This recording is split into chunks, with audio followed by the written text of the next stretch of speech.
কোনো ক্রিকেটার কিংবা তাদের পারফরমেন্স না, অস্ট্রেলিয়ায় চলমান অ্যাশেজে আলোচনার কেন্দ্রবিন্দুতে পরিণত হয়েছে স্নিকোমিটার। ক্রিকেটের এই প্রযুক্তি বিতর্ক উস্কে দিয়েছে চারদিকে। অ্যাডিলেড টেস্টে ইংল্যান্ড ও অস্ট্রেলিয়া উভয় দলই এই ব্যবস্থার বিশ্বাসযোগ্যতা নিয়ে প্রকাশ্যে প্রশ্নও তুলেছে। অজি উইকেটকিপার ব্যাটার অ্যালেক্স ক্যারির নট আউট বিতর্কের পর জেমি স্মিথের ইনিংসেও একাধিক সিদ্ধান্তে দেখা যায় শব্দের স্পাইক হয় খুব আগে ভাগে আসছে, নয়তো পুরোপুরি অস্পষ্ট। আর এতেই বিপাকে পড়ছেন আম্পায়ার এবং দুই দলের ক্রিকেটাররাও। সামাজিক যোগাযোগ মাধ্যমেও বইছে সমালোচনার ঝড়। খেলোয়াড়দের মধ্যেও এই প্রযুক্তির উপর আস্থা নিয়ে দ্বিধা দেখা দিয়েছে। মিচেল স্টার্কের মতো ক্রিকেটারও বলছেন স্নিকোমিটার বাদ দেওয়া উচিত।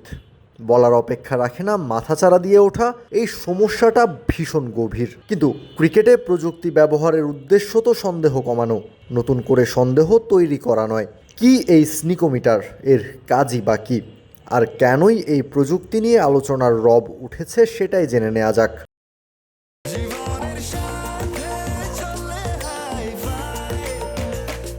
স্বাস্থ্যকর অল টাইম হানিকম, সব সময় all time healthy life.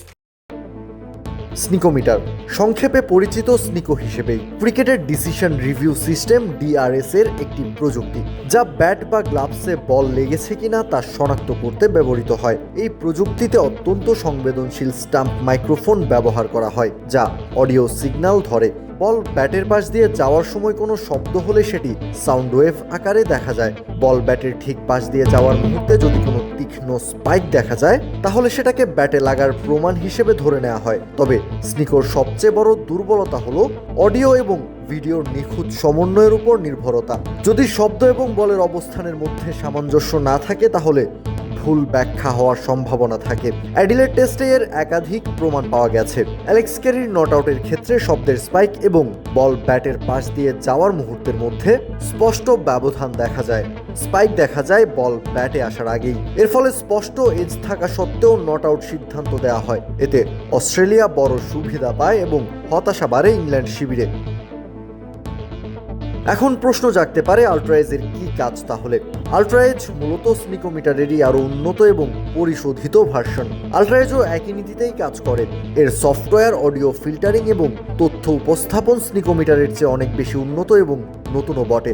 আল্ট্রাএজ background noise অনেক ভালোভাবে কমাতে পারে এবং অডিও ভিডিও সিঙ্ক আরও নিখুঁতভাবে ধরে রাখে। এছাড়া সাউন্ড ওয়েভ অনেক পরিষ্কারভাবে দেখানো হয়, যাতে আম্পায়ার এবং দর্শকরা সহজেই বুঝতে পারেন স্পাইকটি আসলে ব্যাটে বল লাগার কারণে হয়েছে নাকি প্যাডে ব্যাট লাগা বা অন্য কিছুর পারিপার্শ্বিক শব্দ।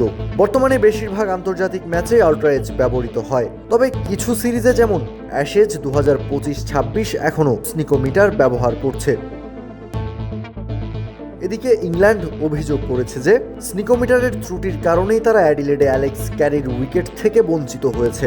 স্নিকোমিটার প্রযুক্তি সরবরাহকারী প্রতিষ্ঠান বিবিজি সম্পূর্ণ দায় স্বীকার করেছে এবং জানিয়েছে ডিভাইসের না বরং অপারেটরের ভুল ছিল বলেই এমন উদ্ভট সিদ্ধান্ত এসেছে। মাঠে থাকা আম্পায়ার ইংল্যান্ডের হারানোর রিভিউ ফিরিয়ে দিয়েছে ঠিকই, কিন্তু জানা গেছে ইংল্যান্ড ক্রিকেট বোর্ড ইসিবি এই বিষয়ে আইসিসির কাছে অভিযোগ উপস্থাপন করার পরিকল্পনা করছে। কাউসার শান্ত, ক্রিক ফ্রেঞ্জি।